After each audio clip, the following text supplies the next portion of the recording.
Prime Minister Mark Carney of Canada wasn't leaving anything to chance when he was packing for his visit to Washington this week, including, apparently, his neckwear. "I wore red for you," he explained to US President Donald Trump, gesturing to his patterned tie-colored to match typical Republican branding as they shook hands beneath the West Wing portico. Trump, it turns out, was wearing blue. After months of tangling on trade and trying without much success to neuter Trump's threats to annex his country, Carney is still trying to get on the president's wavelength, and he might be making some nascent progress. He entered Tuesday's talks amid low expectations. He'd be able to successfully talk Trump into easing steep tariffs on Canadian goods, including steel, aluminum, automobiles, and lumber. He departed with assurances from Trump that he and his delegation would walk away happy, though the U.S. leader refused to explain what exactly he meant. "You'll find out," he told reporters. It all made for a somewhat ambiguous visit, colored neither by the outward acrimony that has come to define recent U.S.-Canada relations, nor by pronouncements of major progress on the issues causing all the sourness. Canada is now the only member of the Group of Seven that hasn't secured a trade deal to stave off the punitive duties. And the effects are taking a toll on Canada's economy and on Carney's political standing. "I think the people of Canada, they will love us again," Trump predicted, acknowledging the reality that, at least for now, the neighbors are miffed. Since entering office last spring, Carney has walked a tightrope with his American counterpart. He's tried to lower the flaming hot temperatures set by his predecessor, Justin Trudeau, who called Trump's tariffs very dumb and accused him of appeasing Russian President Vladimir Putin. Carney has exchanged text messages with Trump on world affairs and, so far, has avoided being on the receiving end of any tirades.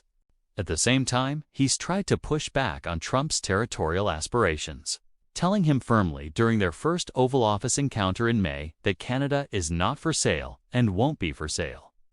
Ever Trump offered some mild pushback, never say never. He shrugged, but the moment was mostly diffused. On Tuesday, the touchy topic arose again as Carney was making an attempt to flatter his host's foreign policy acumen, listing conflicts Trump has successfully intervened to end.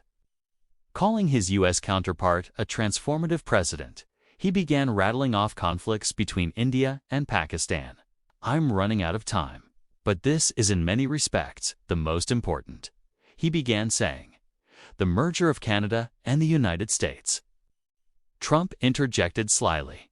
"No," Carney exclaimed with a grin. "That wasn't where I was going." Carney laughed it off, and the meeting proceeded cordially, with Trump doing most of the talking.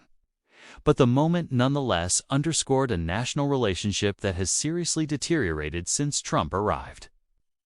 Back to the White House. Canadian tourism to the United States has declined sharply.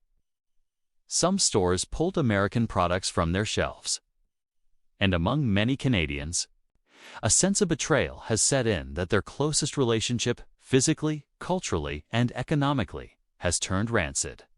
In Trump's telling, it's all that closeness that's making it hard to make a deal. It's a complicated agreement, more complicated maybe than any other agreement we have on trade. Because, we have natural conflict. We also have mutual love, he said in the Oval Office. Carney, a former central banker known for enforcing efficient meetings, didn't have much to say as Trump detoured through all manner of topics, from the ongoing U.S. government shutdown, which he blamed on leaderless Democrats, they remind me of Somalia, to his efforts to clean up Washington, D.C., this place was a raging hellhole, to his inability to resolve the war in Ukraine, it's a crazy thing. I thought that would have been one of the easy ones. It was a distant cry from the last time they met one-on-one on the margins of the G7 that Carney convened in Alberta. After 7 minutes of questions, Carney cut the session short, declaring it was his prerogative as host. When he did speak Tuesday, he made sure to side mostly with Trump. After a reporter asked about fentanyl crossing the U.S.-Canada border, the basis for a 35% tariff set by Trump, Despite relatively small amounts of the drug crossing into the U.S. from the north, he suggested there was still work to do. Any amount is too much. So we've gotten it down. It's down substantially. It's less than 1%, but it's still too much, he said.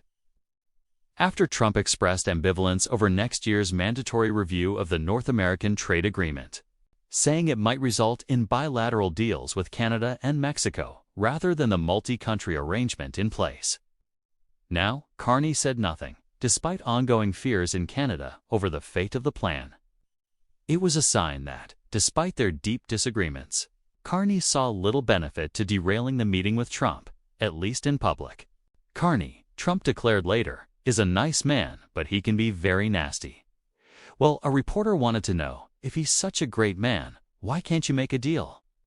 Because I want to be a great man, too, Trump replied, drawing laughs as they ushered reporters out of the room to continue their conversation in private.